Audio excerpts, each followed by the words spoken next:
Hey, what's going on, everybody? Movie Phantom here, and yes, Robert Harding has tagged me in the coffee tag video. And basically, what the coffee tag video is just a list of movies, or your insert whatever movie here, but they just have humorous little coffee titles to them. You'll see what I'm talking about when I get right into it. But yeah, we'll just jump right into it. So, up first, Black Coffee, which is a film I love, but it's not easy to get into. Fuck me, that's tough, because I don't really... Because if I'm not really in the mood to watch movies, I won't watch it. I guess the only one I can think of that would fit this would be It. Which I guess is not really a movie, it's a miniseries, but I'm not gonna lie, I'm not gonna change it. And I'll just say It, even though I love that movie, like I know, a good chunk of my day's gone when I put it in a DVD player. Like, because I won't watch it in parts. I watch the entire, 4 hours, 3.5, I don't know what the fuck, however long it is. It's a long ass movie. Because there's, two sides, two episodes, if you will. So, yeah, I'm not gonna lie, there's a few of them on here that I'm gonna probably struggle with like that, but I'll say that one. That seems to be the best way to go. So, It. Alright, up next we got Peppermint Coffee, which is a favorite Christmas/holiday movie. My favorite Christmas movie is Christmas Vacation. Just boom. That's an easy one.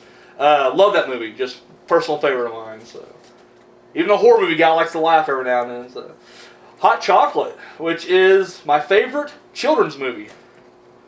And there's a lot of good ones. I'm gonna throw out The Sandlot. That's the one that comes to mind. Even though I like Homeward Bound and Home Alone, which is also like another Christmas movie, there's quite a bit of them I like, actually. It's hard to narrow it down. I'm going to say The Sandlot. It's just the first one that came to mind. Because it's effing hilarious. These are movies that still hold up today. Like, I can watch them today and still get the same kind of laughter and joy out of them that I did when I was a kid. So yeah, The Sandlot. Double Espresso, a movie that held your attention for the whole film. I don't have ADD. Like, there's not a movie that doesn't not hold my attention unless this sucks. So, I don't know. I'm gonna say Inception. I ain't gonna lie. I just looked and I saw Inception over there. I'll say Inception. That's my final answer. Yeah. And just because I don't have trouble paying attention through movies. So, for a movie that held my attention or held my interest the whole movie, it's like every movie in my collection almost. I'm supposed to say Inception. First one came to mind. I'm sorry I'm butchering this, man. I am. I do apologize. Starbucks. A movie you've watched more than any other. That's a tough one, too, because there's so many. I'm going to probably say, in all honesty, probably The Shining. Because that was like one of that was the first horror film I ever watched. And it's just one that I watch constantly. Halloween would be up there. Rocky Horror Picture Show would be up there. I'm gonna say The Shining. I think probably Shining though, because I remember watching at such a young age. So, Hipster Coffee Shop. Give an indie or foreign film a shout out. One I just watched over the summer actually. When I went to Days of the Dead horror convention, they had a showing of Headless, which is I think it's still probably runs right now. It's circuit or festival run. But yeah, I really like that. It really surprised me because when you go to like these indie horror, film festival things, don't get me wrong. I haven't done it, but it takes a lot to make a film, and I know it takes a lot of hard work and people, pour their, passion into it and whatnot. But a lot of times they just come off cheap and shitty. I'm sorry, they do. And so, I've seen a few, and I'm just like, oh, this is just bad.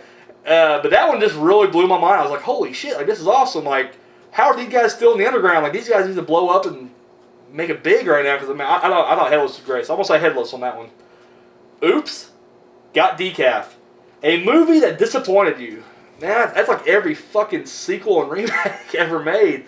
First one that comes to mind, I remember literally being uber disappointed, was The Ring 2. The Ring itself, and I've talked about this on my show numerous times, but The Ring is one of those few movies that it just scared the shit out of me the first time I watched it. And it just had this weird impact on me. I just remember like I forget how many years was between or 1 and 2, but I think like 2 or 3 years. It was just one of those rare films that literally just it was creepy, and like I don't know, like I would force myself to watch it because I was like, I'm not scared, I'm not a pussy, and I'd pop it in and I'd be like, oh god, you know. So when they made a part 2, and I was young, I mean, you know, I was still like in my teens. I was like, yeah, this is gonna live up to the original. It may surpass it, and it didn't at all. Like it was just complete dog shit. So yeah, I'll say The Ring 2. But there's a lot of remakes or sequels that come out. And I'm like, oh, here we go. And then even though I'm more cynical and older now, I should be like, nah, fuck that. Like, this is clearly gonna be garbage from the beginning. And nah, I'm still disappointed. So, perfect blend, a bittersweet mix that seems perfect. What the fuck does that mean? A bittersweet mix that seems perfect. Bittersweet mix. That has Charlie Kaufman written all over right there. Bittersweet.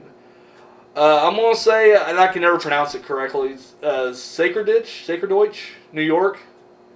The first one he actually directed. Kind of bittersweet. Great movie. It seems perfect. So yeah, there we go. Coffee with your sugar. A movie you might love a little too much. See, there's not really a movie that I'm just like, I mean, don't get me wrong, I love movies a lot. But there's not, I would never classify any of them as like I love them too much. Like to me, that's when you start like dressing as the characters, or maybe, like if you ever saw the documentary Room 237, like those fuckers, they love that movie a little too much. I don't see myself on that level with any of them. I'm just going to throw out my favorite movie then. Speaking of Charlie Kaufman, Eternal Sunshine of the Spotless Mind. It's my favorite movie of all time. I don't think I love it too much though. And I'm sorry, I'm butchering. You tagged me in this, and I hope you're not expecting gold because I'm not delivering. I'm not going to lie.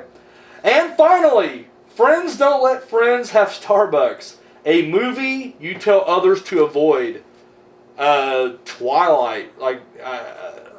Twilight. I've unfortunately seen all 5 films. They're all shit.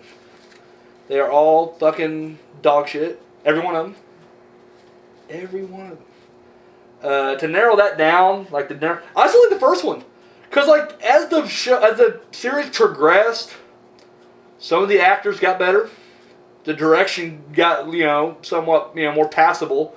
But that first one's just shit all around. The writing's horrible. The directing's god-awful. The acting is atrocious from all the newcomers. Like, some of the adults, make it work somewhat. Like, their roles work. And even them, it's just like, you can tell they're not trying. I don't know if they had faith in this before, it blew up or whatever. But you just get the sense like they're just kind of like, fuck it. And they're still acting circles around your leads or whatever. Yeah, I'll say Twilight. That's mine right there. All right, well, that's it. That's the last one right there. So once again, this is the coffee tag. So I'm going to tag some people. He tagged me, so I'm going to pay it forward. Now he said this has been around for a while. I haven't seen anybody do this yet. It wasn't until I clicked on your video, bro, that I saw like in the feed next to it that there were others doing it. But this is the first time I've actually heard of it. So I'm going to tag some people. If you've already done it, not a big deal. Just tell me you did it, and I'll go check out the video or whatnot. So yeah, and I'm just gonna hit the ones that normally make the video responses or do videos. So if you get left out, don't feel bad. Just because typically you just leave comments, you don't really ever do video responses. So video response, I'll tag 13th Wolfman, Mr. Dogpound Man, Ghostface Kid. I'm gonna tag you. I haven't tagged you in a while. I haven't seen you talk for a while in front of the camera. I miss it. I'm tagging you here. And let's go Lori Holt. I'll go Lori Holt as well. So there you go. You guys have been tagged. Thank you, Robert, man, for tagging me in this. I had a lot of fun. Even though I butchered every one of these. But I wasn't coming to it first. I could have sat down and really thought about it and wrote them down. But I'm the kind of guy, you can just tell from my shitty show that I just like to go at it. It's like, ugh, and it comes out disastrous every goddamn time. But thank you anyways. I do appreciate it, man. It's awesome. And yeah, that's all I got. So guys, have yourself an awesome weekend. I'll be back tomorrow. Yeah, that's it. Later.